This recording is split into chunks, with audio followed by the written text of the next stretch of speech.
right, the Black Phone 2 spoiler discussion. If you have not seen the movie yet, this is your warning. This is your warning. Okay, so, like I always have to say, no notes. Off the cuff. Off the cuff. One-time watch. A day apart. We've done a lot of things in between. Yeah, I've watched like 3 movies since I saw this. Literally. Which is kind of crazy. That is crazy. It hasn't even been like... It hasn't even been 24 hours. Nope. No, like the movie, yeah, it hasn't. Because it started at... it's like about 5 o'clock right now, our time, and it started at 5:20 yesterday. I watch a lot of fucking movies. So what? I don't hear you all complaining. Alright, so the Black Phone 2. So as we had said in our spoiler-free discussion, this is much more Gwen's film. Yeah.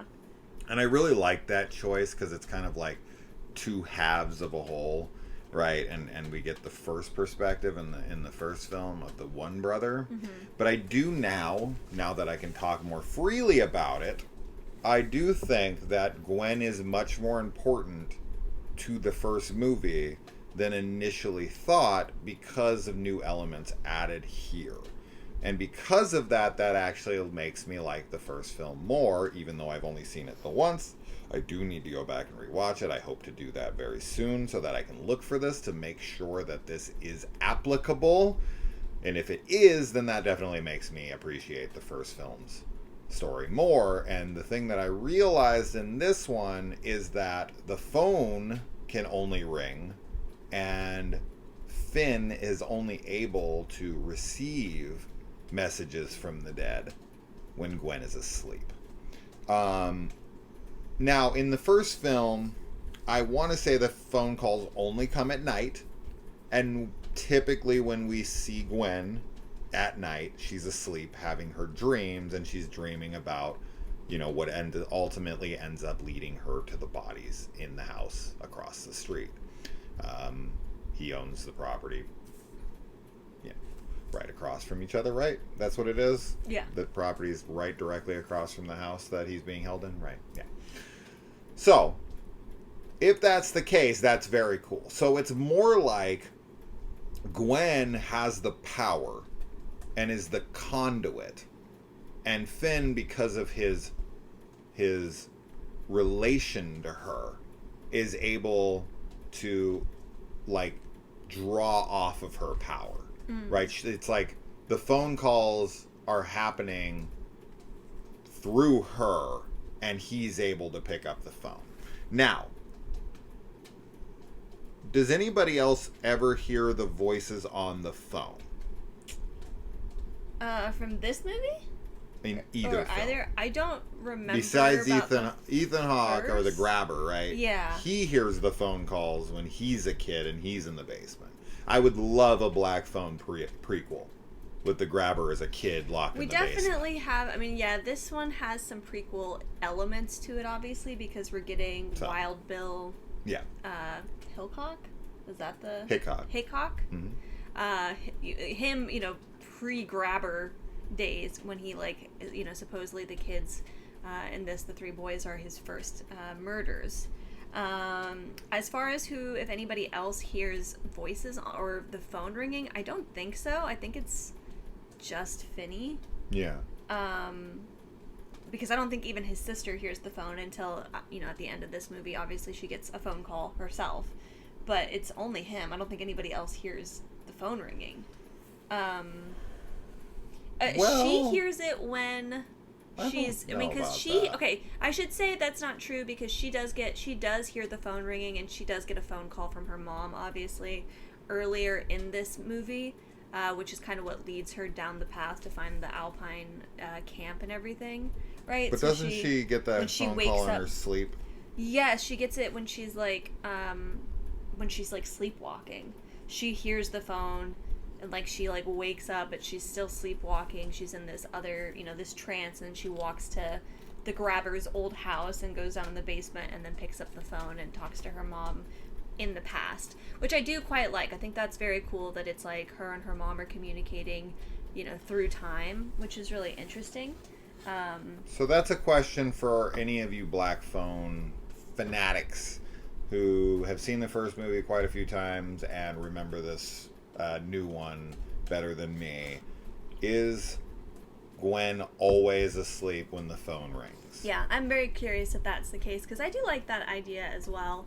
But I'm also fine with both of them kind of having, because their mom has abilities. Yeah. So it would also make sense that they both have abilities in some level. It's fine if it's not that. I just like that it is. And actually, now that I think about it, I don't think that's true, because in this film, I was gonna say, Finn is walking by the drugstore in broad daylight, or leaving the not the drugstore, but the like convenience store. He just answers the phone and says, no, "I'm the not." phone rings. Yeah, remember, it's just a payphone, and it says it's out of order.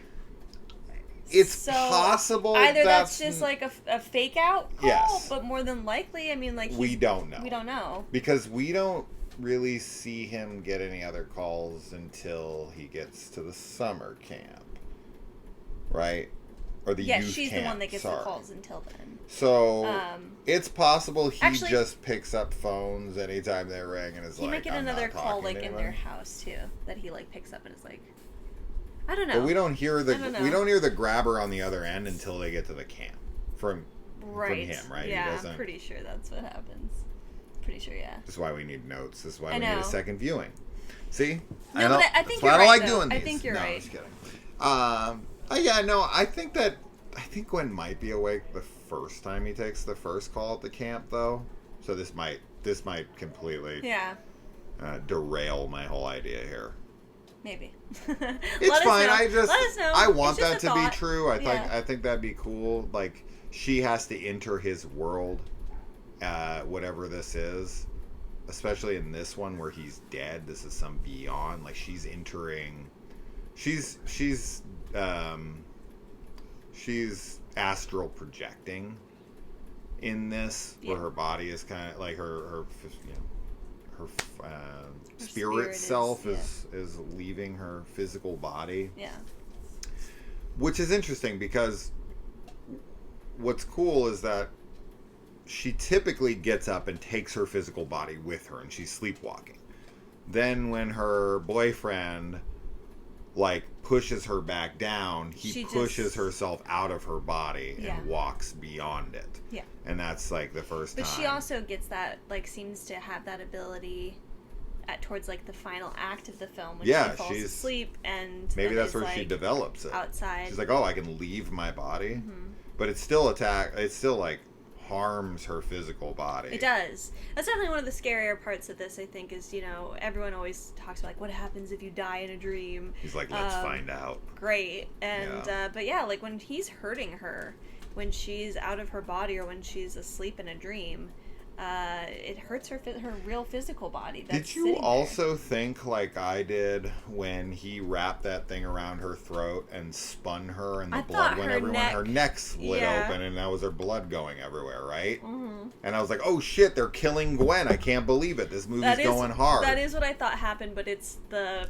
wound on her arm that's just like spraying. He doesn't kill a single person in this movie, correct?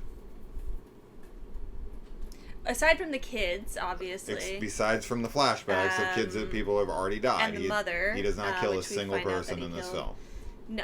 That's fucking crazy. I did actually think that the two, like, Christian people, Barb, he just cut their faces. I thought he killed them, but he just, like, slices their foreheads. That to me is probably the biggest sin the movie commits, is that he doesn't kill a single fucking person. That is way, way too tame for this. He should have mutilated some of them. I do feel like the bodies we get of the boys and stuff, like, they're pretty, like, they're cool. 100%. That stuff's all very cool. Yeah. But they should have at least added 2 or 3 characters, killed those 2 Christian people for sure, without question. They're just baggage, right? They could have absolutely killed the camp leader.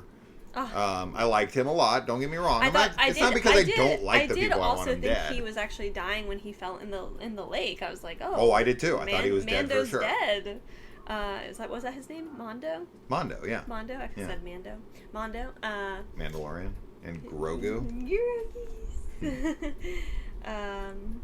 Yeah, but I like. I did really. I know I said this in the spoiler free, but I really do like the landscape and everything. Oh yeah, it genuinely feels cold. It feels very. I felt cold. like I needed a jacket while we I were in there. know, even when they're inside like the cabins and they have those like panels on the wall, the like heaters. Yeah, those are cool. Those were really cool, but I was like, oh, I bet it's still chilly in there, just because like she was fucking laying down and sleeping without a blanket. Yeah, but maybe not. Maybe they heat up good. No, what? I know. Who would sleep without a blanket? Most people sleep with a blanket. Even Kaylee puts on a blanket no matter what. It's also very weird that there's like a winter camp. It's very than weird. A summer camp. Yeah, like I've never ever heard of that, and me neither. But you know, I like, of course, you know, obviously the first one is also in Colorado, right? Because it's like in Denver, or like in the outskirts of Denver or whatever, right? But the fact that like Stephen King spent time, you know, in Boulder, Colorado, and obviously the Stanley Hotel and Estes Park and everything, clearly like his son. I don't know if his son was alive then. I don't know if his son was like with them in Colorado, but there is like. I just, you know, I think that's cool because I also lived in Colorado, so I like seeing it in horror movies, and yeah. Yeah. So yeah, I mean, as far as the grabber goes in this, you know, the look of him in this is very cool.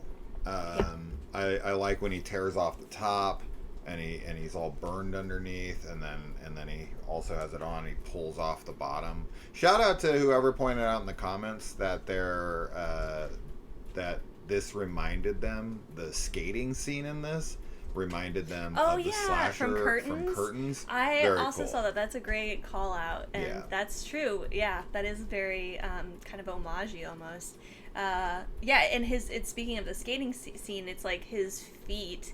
Yeah. It's like ice. Yeah. That were the blades, which is really cool. It's very, very good stuff there. Yeah, he's not wearing skates. He's like, somehow his feet have like icicles kind of like underneath them that form skates. Yeah, I like that a lot. And then as far as the look, like we'd said, like when he's like ripped off and it's like his lips are missing, like it's kind of just like a little bit of musculature and like his teeth, and he's like talking and it's like still obviously like enunciating, but there's no lips to like enunciate. That was really interesting. And then do you feel like they should have done something where he was just like in the booth being like no, because you can't enunciate without your lips. No, because he's just like a ghost demon guy. So like I'm fine with it. I think it would have added to it had he not been able to talk right. Maybe, but I do also really like the way his face is freaking smashed in at the end. I thought that looked great too.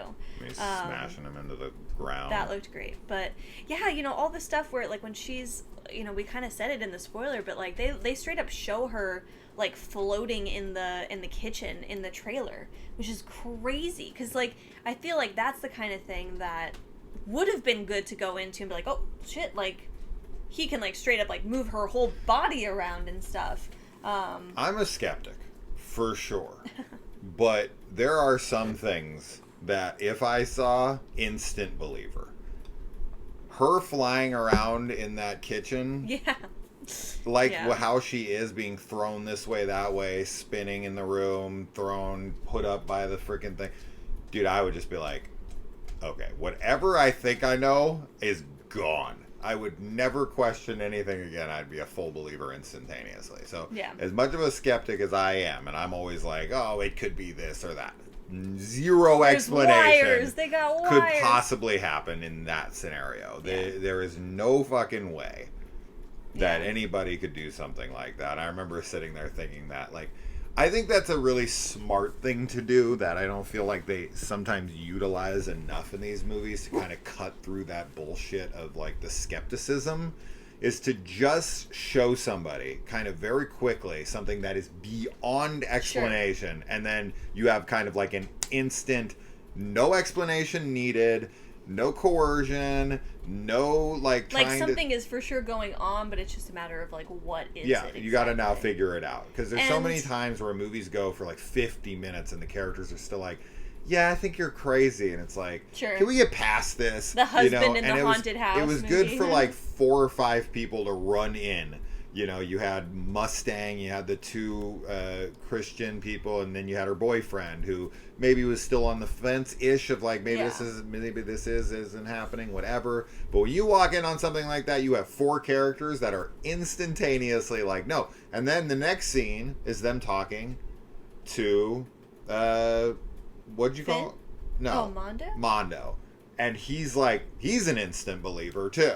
Well, I like how she thinks, of course, the Christian's like, she's got the devil in her, and especially the way she's talking. The other part, too, I think, is that because they're at a Christian camp, like, they're already around all these religious people who are kind of primed to already believe in something. And she's potentially otherworldly. She prays to Jesus. Yes. Which is kind of interesting, because she's like, she is a Christian, so this isn't like, this is actually a pretty pro-Christianity film.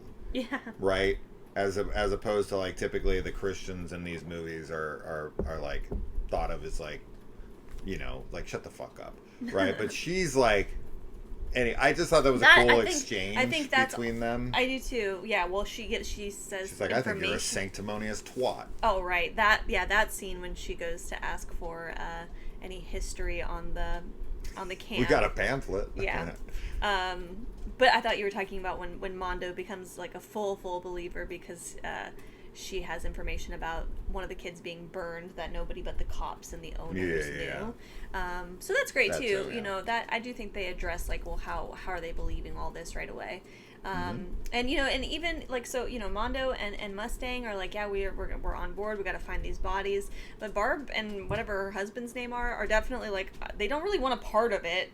Which is also believable. And then they kind of just get forced to join in, and then they get like their heads smashed and cut. So, yeah, but the Christian angle, I think that's also kind of why it was maybe reminding us like as of the hopeful wholesomeness as something like the Conjuring franchise, because Ed and Lorraine, like, you know, Lorraine is always praying to Jesus, praying to God, and you know, no hate, nothing wrong or anything with that, but it does have this like, okay, there's a higher power like looking out for us. So even though we're putting ourselves in the pathway of like a demonic force, like we have ultimate good on our side.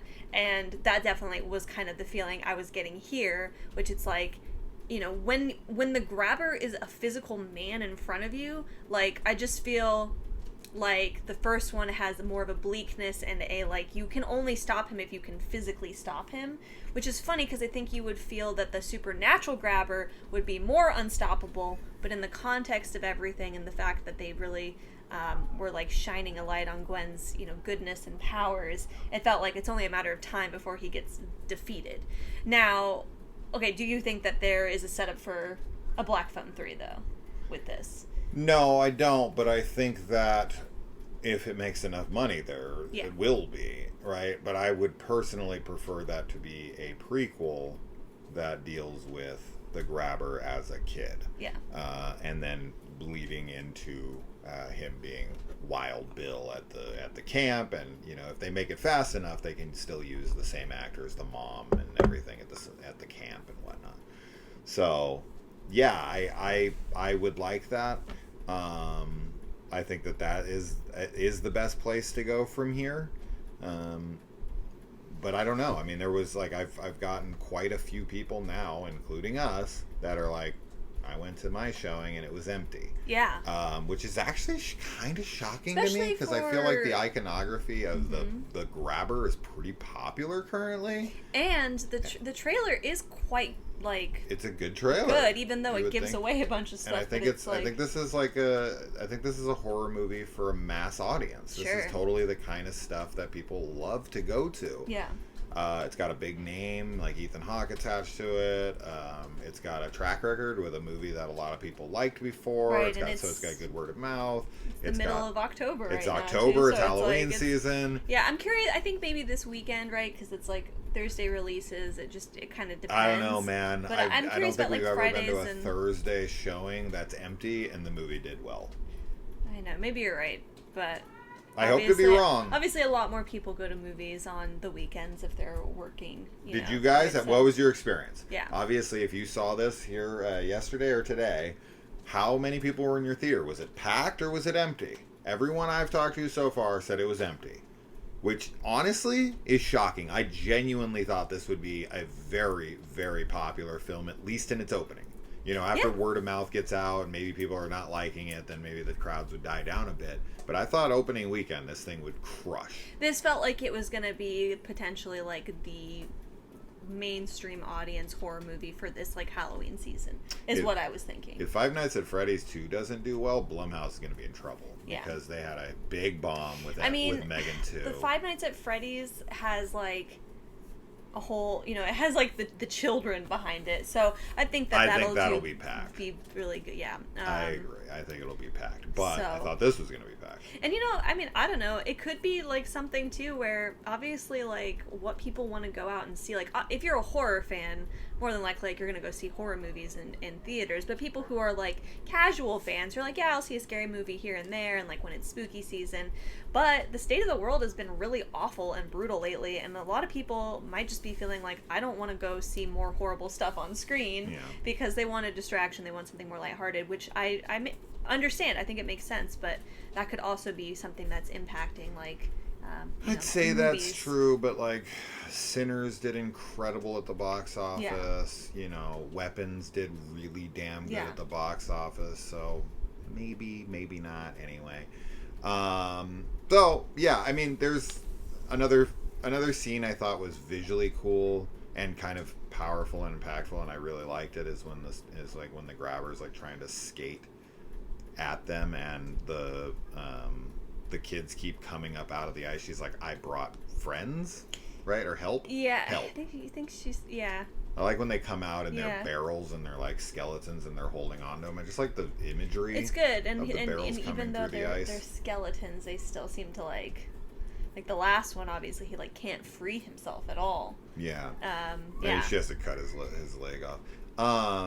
I also, so the stuff with the dad, I actually thought was pretty cool. I like that we now see like his, you know, he found his wife dead. Yeah. He said, "What have I done? What have you done?" I think he says like, "What did you do? What have I done?" Yeah, what have I done? Because he's like blaming himself potentially. Is he a drinker at that point, or does he? Because I was wondering if this is what led him to drink. His wife killing herself would definitely be. I don't remember what we get, but I'm guessing that it was the death of his wife that led him to become an alcoholic. And then his son goes through this horrible experience, and even though he kind of hates his father for, you know, becoming a substance abuser to drown out the pain, Gwen points out that he does the same thing with pot, that he's always constantly trying to distance himself from his pain and his memories with substances. Now, do you think it's coincidental and more fate-like? Or I guess those are two conflicting things. Sorry. Those are. Sorry. Do you think it's more coincidental or fate-like that he is abducted by the grabber? And I guess the real question is, does the grabber know that that's Starlight's kid? I don't know if he knows. I don't remember if we get any sense that he knows who Finn is. Isn't it but how many years after his mom dies does he get taken? I don't remember. I don't know. And how many years has it been since he killed the grabber? I thought that the first movie takes place in like 78. 3 years? And this is in 82. 82, 81. But I don't remember when the first one is. So it's been 78. At least a couple years. 78 for sure. Because they bring it up in the movie and they're like, you know, this and that, 78. And he's like, yeah, that was when I was taken. Okay. So then, yeah, I think this was 82 is what it said. But anyway, I think it probably, in this universe, in this story, I think it's probably more of like a fate kind of tying them all together. Yeah. So I agree with that. I don't think. But you don't think he knew that it was her kid? I don't know. I don't really remember. I thought they from were going to the original. reveal that, but I did too. But I don't remember in the original or in the first one, if he says anything about knowing who he is or anything. I don't think so. I think it feels like random.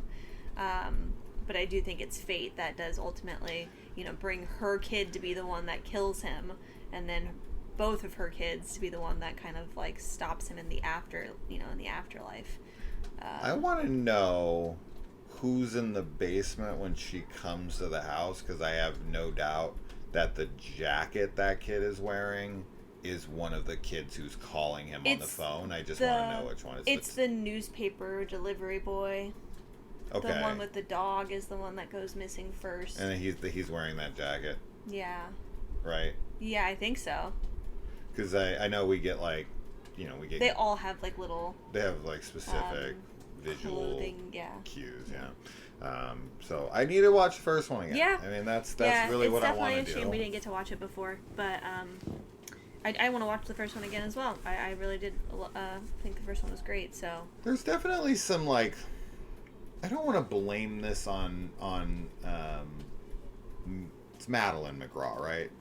Or Violet McGraw. Which one is this? I don't know. This is this Violet or is this Madeline? Shit, I can't remember now. I think this is... I think this is Madeline. Is it not? Fuck, I can't remember now. One of the McGraws. Gwen. I don't want to blame her as an actress, but I do think that maybe some of the lines in this are kind of corny at times, and I think she tries to do her best to deliver some of them, but they just come off as a tad corny. And also I talked to you about this last night, she has one of those kind of raspy voices. Yeah. So when she screams or when she yells or when she cries, it has like a sound to it that is somewhat off-putting and like makes it seem not as, I don't want to say like as good of a performance or acting or something, but it feels I don't know, not, I guess not inauthentic somehow, but I don't think it is. Like, I still think she's doing really like a good performance. It's just that's the sound that comes out of someone who has kind of a raspier voice like that. Yeah. It just doesn't, I don't know. She kind of has like the vocal fry thing going on. Yeah. She sort of reminds me, like her voice sounds like it would be a cartoon character's voice. And I don't mean that in a mean way or anything, but yeah, I definitely found some of the like, I don't know if it's the delivery. I do think some of the lines in this were kind of corny at times. Just, I don't know. I actually found that the scene where she's accusing, Finn of being like his father as far as the substance abuse, I really like the parallel like we talked about, but I actually didn't really like that scene. And I felt like, in one way, because this is her film, so it's not really a big deal, but I did kind of feel like that his stuff was like tacked on in that moment. Like I don't know if we really got, for me, a very solid like resolution to it, I guess. Which is fine. I don't think it's like a horrible, like, I think it's addressed obviously, but I don't know. I just wasn't a huge fan of that scene. And then there's just a few moments like throughout the film where just some kind of like very Stranger Things-esque like kids investigating a mystery, which is also fine, but it did just feel like a different tone than the first film to me. I'm okay with that. Which is, again, fine. I think that it can be apart. different. Yeah, it just it has a different feel to it. I really like the idea of like the like film, like old film look aesthetic to when she's in a dream sequence. So you always know when Gwen is dreaming. Yeah, I think that was a great choice. That's a very good choice. You don't ever have to wonder or assume like, oh, I wonder if this is a dream or not. You always know if she's dreaming. Well, and also... And when she falls into it, you're like, oh, she's asleep. Yes. Right? Artistically, I think it looks really great. That is definitely my favorite part of the film, is that look to everything, and then some of the other... just... when it's in that filmy quality, like when the dead boys are popping up and kind of some of the montages and stuff that happen, I've really loved all of that. But I think it's great because, we've talked a lot about films and, being dreamlike or nightmarish or whatever because they have maybe an uncanny effect or there's some surreal element. But you rarely, I feel, see a visual like display of the dream space, because when you do dream, even if you're having like a really crisp lucid dream, for the most part, like there still is some like visual difference. Yeah, like the perception that you have is not exactly the same as your waking perception. So I do like that there is like a fuzzy quality to the film grain when she's in that state. I thought that was cool.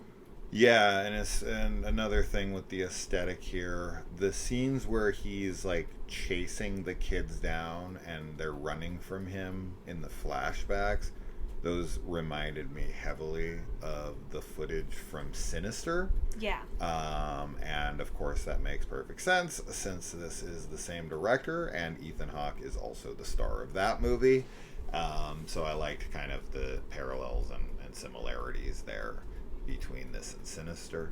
Yeah. Also, got a shout out the best kill of the film, which is the window pane being broken off and then cut right through that kid's head. Gnarly. And it's like laying on the ground and kind of like talking or like gasping or whatever the hell, and then the head's like up, like moving around with it split off. That was gnarly. That was a very cool kill. Definitely the highlight of the movie, gore wise and kill wise. Yes. Had we gotten like 3 or 4 more scenes like that with other characters that are in the modern time, modern for this movie, for the present time, I guess I should say, then that would have definitely improved my enjoyment of this movie. It's just, that's the big downside. I think that's the killer of the movie. Had we been able to cut out some of the corny dialogue and insert some extra brutality and take a couple more risks, the movie's super safe. It doesn't kill a single person. Had they done that with Gwen's character, or with Gwen, where he cuts her throat and spins her and her fucking throat's all coming undone, and then maybe she's like in almost a comatose state that she can't waken from, and she's fighting him from that dream state, and then like passes away as she kind of gives herself, and then her mom like takes her, and they walk off together, and then they call Finn at the end, and he gets a call, and he's like almost adopts it from her, and he gets a phone call, and it's Gwen and his mother on the phone. And he's like relaying the message to the dad, and they have like a big family moment where mom and the sister are on one side and the dad and the son are on the other side. I think that would have been a much more powerful ending to this. Like they're fractured, and this guy's like cost them so much, and it kind of leaves the 2 broken substance abusers alone together without their kind of like rock center, which is the daughter. So I don't know. I don't need Gwen dead or anything. I'm just saying that would have been an interesting way to take it, and would have surprised the shit out of me. But definitely at bare minimum, the 2 Christian counselors should have been killed brutally. Mustang maybe should have been killed as well. Mondo could have been killed. Her boyfriend could have been killed. You know, take your pick. If you don't want to go after the main characters, kill any other people, but not Zero, not nobody. That's unacceptable to me. In a movie like this, that's essentially a slasher. It's essentially a new Nightmare on Elm Street film. Imagine watching a Nightmare on Elm Street film where Freddy kills absolutely no one except for people in a flashback. That would not be a good Nightmare on Elm Street film, period. Right? Yeah. He's got to kill some people. Especially since he's fucking invisible. He's an impossible villain to take on when Gwen's asleep. I mean, shit, I would have freaking probably killed her myself just to stop letting him into the world. Because without her, he doesn't seem to be able to enter the world. Because if Gwen died, let's say you killed Gwen. Is he able to interact with this world anymore? I mean, they kind of go through the Freddy thing, right? Where like in Freddy versus Jason, the kids are all put on Hypnosil because Freddy feeds off of people's fear of him and then their memory of him. And because everyone stops talking about him, stops thinking about him, he loses his power. right? And so that's why the Hypnosil's introduced, and everyone forgets about Freddy, and then Jason's sent in town to strike up fear, so kids start talking, and Freddy gets talked about, and then he regains power.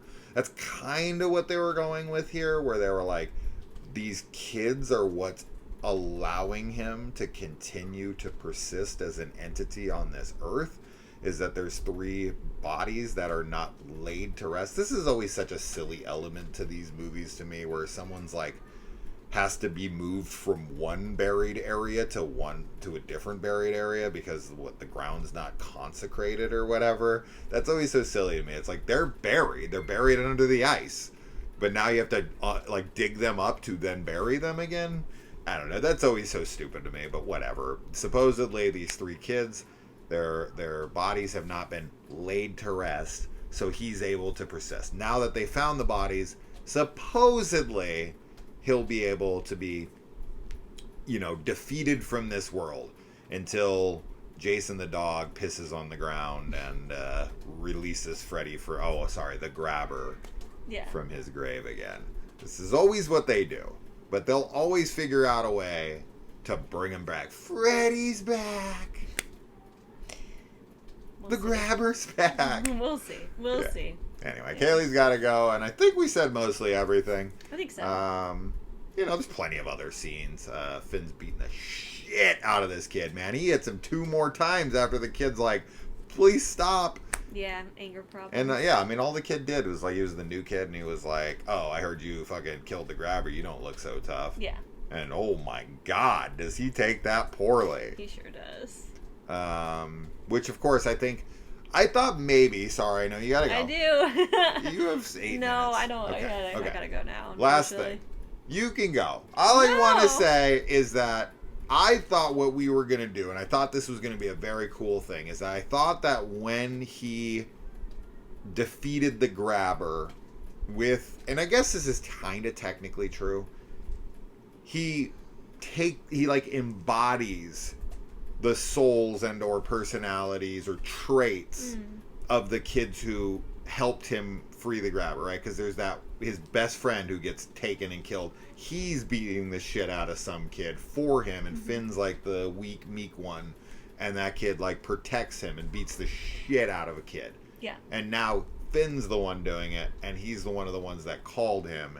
And I just thought it was an interesting thing to think about, he's going to have all of the traits and attributes of these people from the phone calls that he's going to be able to use against them. And Gwen's going to be able to take the ones of the kids who died in the camp, and they're going to use them together. That's it. She wants to go so bad. All right, guys, that's it. Don't answer the phone. Don't answer the phone. Ever. And go see the movie. Yes. Check it out if you, for some reason, haven't. All right, guys. Adios. Bye.